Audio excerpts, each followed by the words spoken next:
Hi friends, ನಮಸ್ಕಾರ ಎಲ್ಲರಿಗೂ. ಕನ್ನಡ ಟೆಕ್ನ ಮತ್ತೊಂದು ಹೊಸ ವಿಡಿಯೋಗೆ ಸ್ವಾಗತ.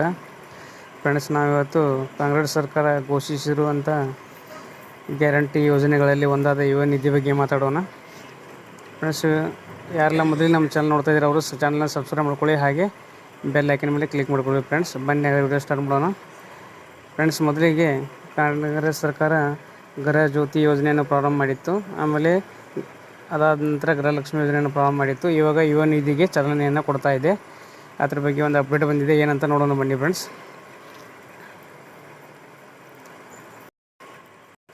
ಓಕೆ ಫ್ರೆಂಡ್ಸ್, ಯುವ ನಿಧಿ ಯೋಜನೆ ಜಾರಿಗೆ ದಿನಾಂಕ ಘೋಷಿಸಿದ ಸರ್ಕಾರ.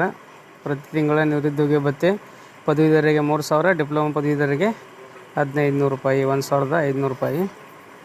ಬೆಂಗಳೂರು ರಾಜ್ಯ ವಿಧಾನಸಭೆ ಚುನಾವಣೆ ಪೂರ್ವದಲ್ಲಿ ಕಾಂಗ್ರೆಸ್ ಪಕ್ಷ ಘೋಷಿಸಿದ್ದ 5 ಗ್ಯಾರಂಟಿಗಳ ಪೈಕಿ ಒಂದಾದ ಯುವ ನಿಧಿ ಯೋಜನೆ ಜಾರಿಗೆ ಕಾಲ ಕೂಡಿ ಬಂದಿದ್ದು, 2024 ಜನವರಿ 12ರಂದು ಯೋಜನೆ ಚಾಲನೆಗೆ ಬರಲಿದೆ ಎಂದು ಹೇಳಿದ್ದಾರೆ. ಫ್ರೆಂಡ್ಸ್, ಈ ಹಿಂದೆ ಸರ್ಕಾರ ಡಿಸೆಂಬರ್ 21 ಹೇಳಿತ್ತು. ಆಮೇಲೆ ಅದರ ಡೇಟ್ ಮುಂದೂಡಿ ಡಿಸೆಂಬರ್ 26 ಅಂತ ಹೇಳಿದರು. ಇವಾಗ ಜನವರಿ 12 ಅಂತ ಫಿಕ್ಸ್ ಮಾಡಿದ್ದಾರೆ. ಫ್ರೆಂಡ್ಸ್, ಅದಕ್ಕೆ ಟರ್ಮ್ ಆ್ಯಂಡ್ ಕಂಡೀಷನ್ ಏನು ಇಟ್ಟಿದ್ದಾರೆ ಅಂತ ನೋಡೋಣ. 2022-23ನೇ ಸಾಲಿನ ಶೈಕ್ಷಣಿಕ ವರ್ಷದಲ್ಲಿ ಪದವಿ ಪಡೆದು 6 ತಿಂಗಳು ಪೂರೈಸಿದವರು ಇರಬೇಕು. ಆಮೇಲೆ ಉನ್ನತ ಶಿಕ್ಷಣ ಅಥವಾ ಯಾವುದೇ ಉದ್ಯೋಗಕ್ಕೆ ಸೇರದೇ ಇರುವವರು ಇರಬೇಕು. ಇವರು ಏನಿದ್ದಾರೆ ಇವರು ಫ್ರೆಂಡ್ಸು, ಇವರು ಅರ್ಜಿ ಸಲ್ಲಿಸಲು ಅರ್ಹರಾಗಿರುತ್ತಾರೆ. ಪದವಿ ಹೊಂದಿದವರಿಗೆ ಮತ್ತು ಡಿಪ್ಲೊಮಾ ತೆರಗಡೆ ಆದವರಿಗೆ ಯೋಜನೆ ಅನ್ವಯಿಸಲಿದೆ. ನಿರುದ್ಯೋಗ ಪದವೀಧರರಿಗೆ ಮಾಸಿಕ 3,000 ರು ಮತ್ತು ಡಿಪ್ಲೊಮಾ ಹೊಂದಿದವರಿಗೆ 1,500 ಆರ್ಥಿಕ ನೆರವನ್ನು ಕೊಡ್ತಾರೆ. ಫ್ರೆಂಡ್ಸ್, ಉದ್ಯೋಗ ಸಿಗುವವರಿಗೆ ಅಥವಾ 2 ವರ್ಷದಲ್ಲಿ ಯಾವುದೇ ಮೊದಲು ಅಲ್ಲಿವರೆಗೆ ಹಣವನ್ನು ಫಲಾನುಭವಿಗಳ ಖಾತೆಗೆ ನೇರವಾಗಿ ವರ್ಗಾಯಿಸ್ತಾರೆ. ಫ್ರೆಂಡ್ಸ್, ಓಕೆ ಫ್ರೆಂಡ್ಸ್, ನಿರುದ್ಯೋಗಿ ಯುವಕರಿಗೆ ಮಾತ್ರ. ಪದವಿ ನಿರುದ್ಯೋಗಿ ಮಾಸಿಕ 3,000, ಡಿಪ್ಲೊಮಾ ನಿರುದ್ಯೋಗಿ ಮಾಸಿಕ 1,500 ರೂಪಾಯಿ. ಕರ್ನಾಟಕ ಸರ್ಕಾರದ ಯುವ ನಿಧಿ ಯೋಜನೆಯಲ್ಲಿ ನಿರುದ್ಯೋಗ ಭತ್ಯೆ 2 ವರ್ಷಗಳ ಅವಧಿಗೆ ನಿರುದ್ಯೋಗ ಯುವಕರಿಗೆ ಮಾತ್ರ ನೀಡಲಾಗುತ್ತದೆ. ಇಲ್ಲೊಂದು ಕಂಡೀಷನ್ ಕೊಟ್ಟಿದ್ದಾರೆ ನೋಡಿ ಫ್ರೆಂಡ್ಸ್, 2 ವರ್ಷದ ಅವಧಿಗೆ ಮಾತ್ರ ಅಂತ ಒಂದು.